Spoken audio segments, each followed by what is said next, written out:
Hello শিক্ষার্থী বন্ধুরা, টিডি লার্নিং সেন্টার থেকে সকলকে স্বাগতম। আমাদের গতদিনই আমরা তোমার প্রেজেন্ট পার্টিসিপল এবং জিরান নিয়ে আলোচনা করেছি। আজকে হচ্ছে সেটার সম্পর্কে তোমাদের একটা ধারণা দেওয়া। তাহলে আজকে আমাদের আলোচনা হবে তোমরা কীভাবে বুঝতে পারবে যে জিরান এবং প্রেজেন্ট পার্টিসিপল ধরা যায়। কারণ দুটোই তো ভার্বের সাথে আইএনজি যোগ, কিন্তু তোমরা যেন সহজেই ধরতে পারো যে কোনটা জিরান হবে আর কোনটা প্রেজেন্ট পার্টিসিপল হবে। আর আমি যে তোমাদের আজকে শেখাবো তা শুধু উদাহরণের মাধ্যমে শেখাবো, ঠিক আছে? তাহলে শুরু করা যাক। আজকে আমরা এক পাশে লিখলাম জিরান,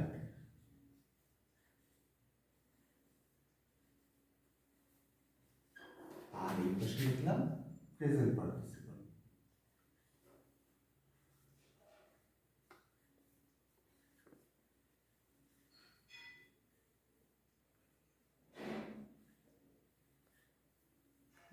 এটা ধরার 4-5টা সূত্র আছে, 3-4টে সূত্র, এগুলোই আমি তোমাদের আজকে শিখাবো, মনে থাকবে? তাহলে দেখো, প্রথম শব্দটা যেটা দিচ্ছি, জাস্ট আমি প্রথমে উদাহরণ লিখি, তারপর তোমাদের বুঝিয়ে দেবো। লিখলাম ওয়াকিং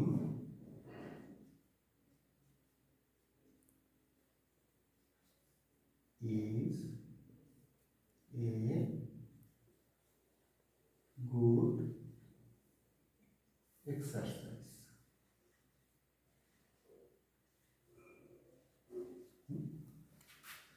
আরেক পাশে লিখলাম a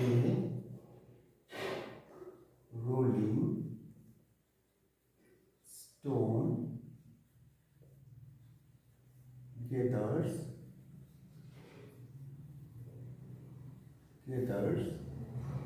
no moss. ঠিক আছে, এটা আমরা ওয়াকিং এ দাগ দিলাম, এখানে আমরা রোলিং এ দাগ দিলাম। তো এখানটা তোমরা ভালো করে লক্ষ্য করো যে এরপর কিন্তু কোনো নাউন নেই। আচ্ছা, তার আগে প্রথমত বলে দিই, জিরান কিন্তু নাউনের রূপ ধারণ করে আর প্রেজেন্ট পার্টিসিপল অ্যাডজেক্টিভের রূপ ধারণ করে। আমরা আগে জানি যে অ্যাডজেক্টিভ সাধারণত নাউনের আগে বসে, ঠিক আছে? তাহলে এখন এটা দেখো, প্রথম উদাহরণ আমি কি দিলাম, walking is a good exercise, আর এই পাশে দেওয়া আছে a rolling stone gathers no moss. তাহলে এখানটা থেকে আমরা সহজে পার্থক্যটা বুঝতে পারতেছি যে সাবজেক্ট হিসেবে তো সাধারণত নাউন বা প্রোনাউন আসে, তাই না? তাহলে এখানে ডাইরেক্ট যখন নাউন আসে, অর্থাৎ এরপর যখন কোনো নাউন নেই, তাহলে এটাই নাউন, তাই না? তার জন্য এই ওয়াকিংটাই হয়ে যাচ্ছে এখানে জিরান। অপর দিকে দেখো, আমি যে রোলিংটা দিছি তার পিছনে দেখো স্টোন একটা নাউন দেওয়া আছে, তাহলে নাউন আগে সভাপতি কি হবে? অ্যাডজেক্টিভ। যেহেতু এটা অ্যাডজেক্টিভ, এই জন্য রোলিংটা হয়ে গেল প্রেজেন্ট পার্টিসিপল। তার মানে আমরা প্রথম নিয়মটা বুঝতে পেরেছি, যদি কোনো আইএনজি যুক্ত ভার্বের পরে যদি নাউন থাকে তাহলে সেটা হবে প্রেজেন্ট পার্টিসিপল, আর যদি না থাকে তাহলে সেটাই হবে জিরান। তাহলে 1 নম্বর সূত্রটা আমরা পাচ্ছি, V1 যোগ আইএনজি এর পরে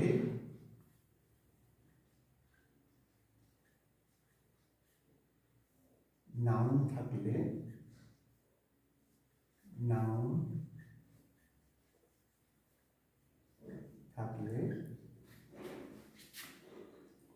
V1 যোগ আইএনজি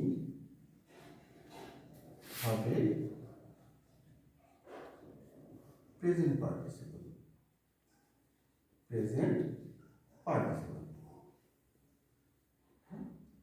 আর যদি না থাকে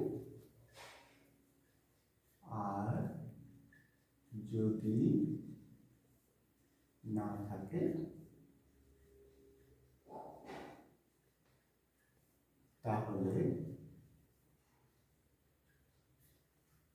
হবে জিরান।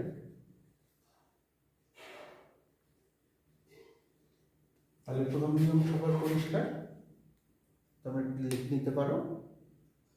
তাহলে আইনযুক্ত ভার্বের পরে নাউন থাকলে সেটা হবে প্রেজেন্ট পার্টিসিপল, আর যদি নাউন না থাকে তাহলে সেটা হবে জিরান্ট। 1 নম্বর পরিষ্কার সবার? এবার পরের নিয়মে যাচ্ছি।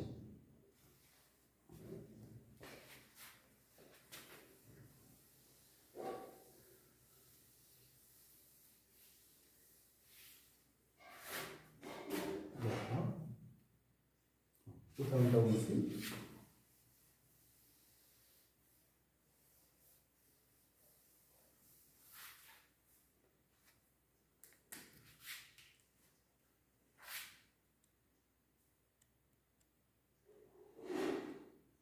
এটা লিখলাম it is my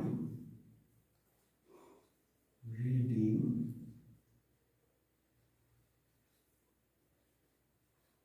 room।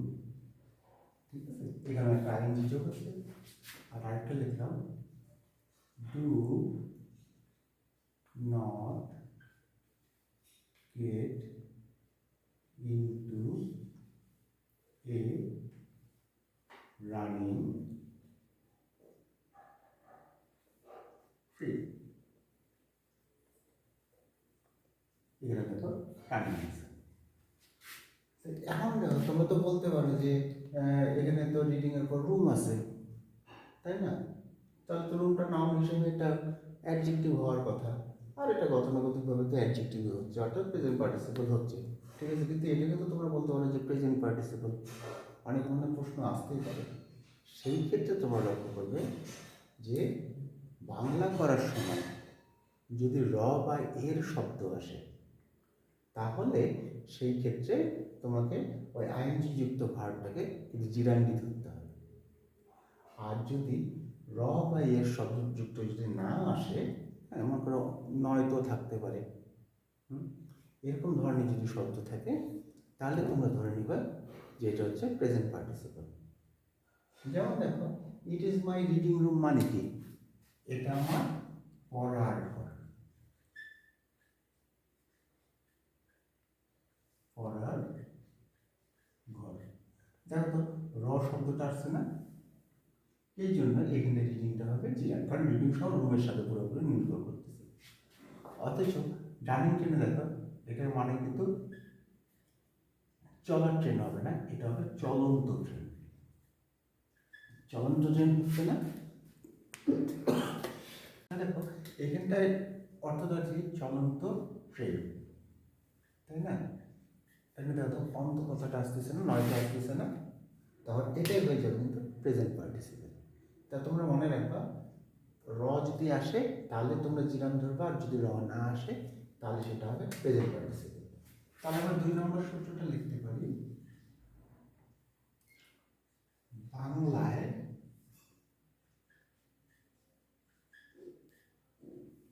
র আসলে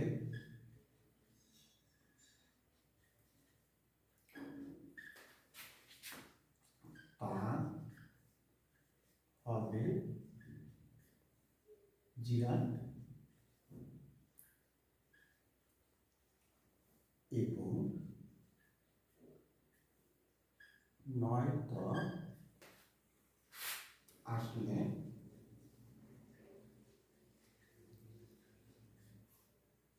তা হবে প্রেজেন্ট পার্টিসিপল।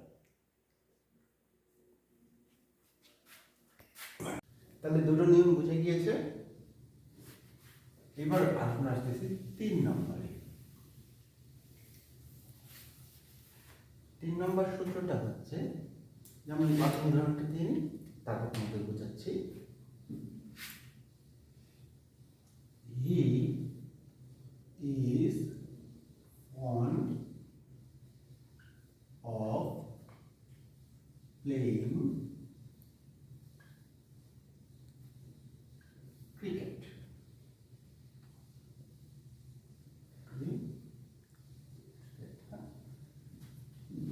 একটা লিখলাম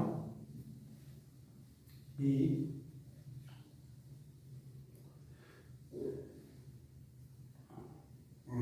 went away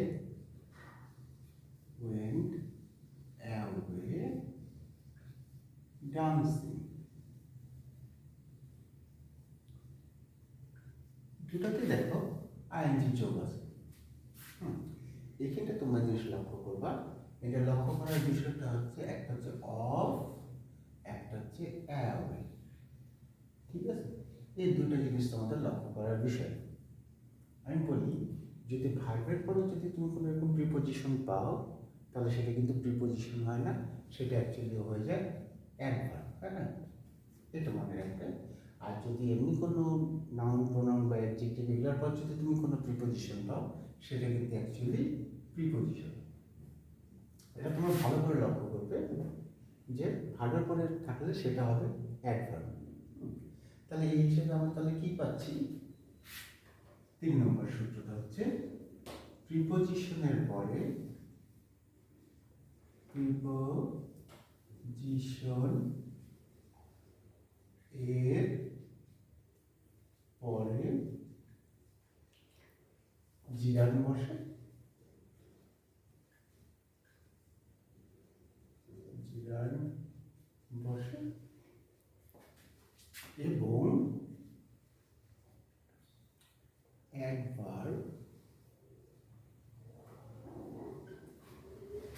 এর পরে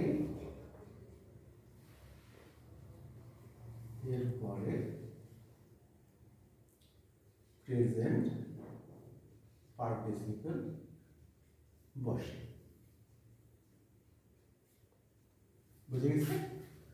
তো প্রিপোজিশনের পরে জিরান বসবে আর অ্যাডভার্বের পরে প্রেজেন্ট পার্টিসিপল। যেমন তোমরা এটাও বলতে পারো, যেমন by working hard he will succeed in life. এই যে বাইটা তো এখানে প্রিপোজিশন হিসেবেই আসছে, মানে এরপর তো এর সামনে তো কোনো ভার্ব নেই, তখন এখানটা ওয়ার্কিংটা হয়ে যাবে কিন্তু তোমার জিরান। অপরদিকে তুমি যদি বলো the boy came to me jumping, এখন দেখো কেমটা কিন্তু ভার্ব, তাহলে কেমের পর টু আছে, তাহলে সেটা অবশ্যই প্রিপোজিশনের কাজ করছে না, সেটা অ্যাডভার্বের কাজ করছে। তখন সেই ক্ষেত্রে এটা জাম্পিংটা হয়ে যাবে কিন্তু তোমার প্রেজেন্ট পার্টিসিপল। বুঝে গেছে?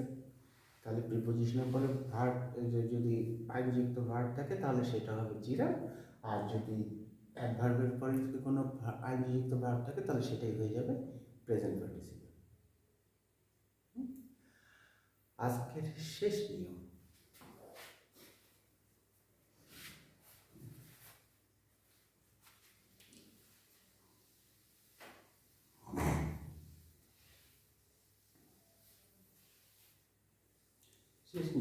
এটা প্রেজেন্ট পার্টিসিপলের উপরেই। হ্যাঁ, সেই ক্ষেত্রগুলি যেমন দেখো,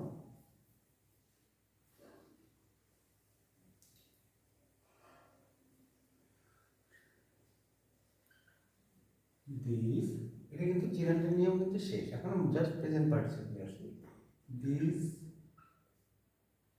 বুক ইজ ইন্টারেস্ট। ওকে, আর আরেকটা লিখলাম আই অ্যাম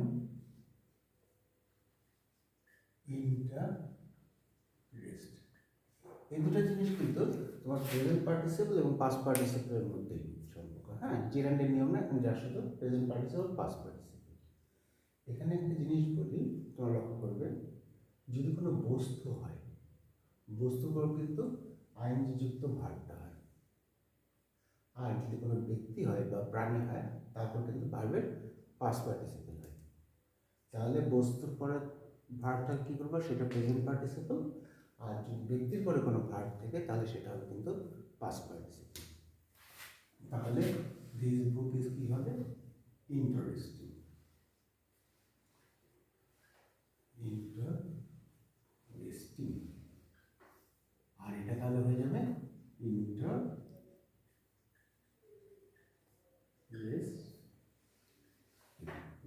বুঝে গেছো? আমি একটা উদাহরণ তোমাদের করতে দিই।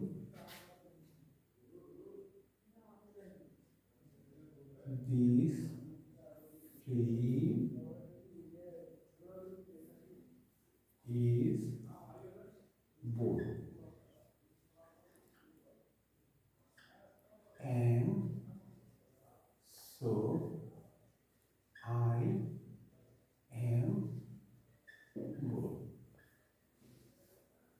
তাহলে দুটাতে বোর্ড দেওয়া আছে না, কিন্তু এখানে একটা ফিল্ম দেওয়া আছে আর একটা আই দেওয়া আছে।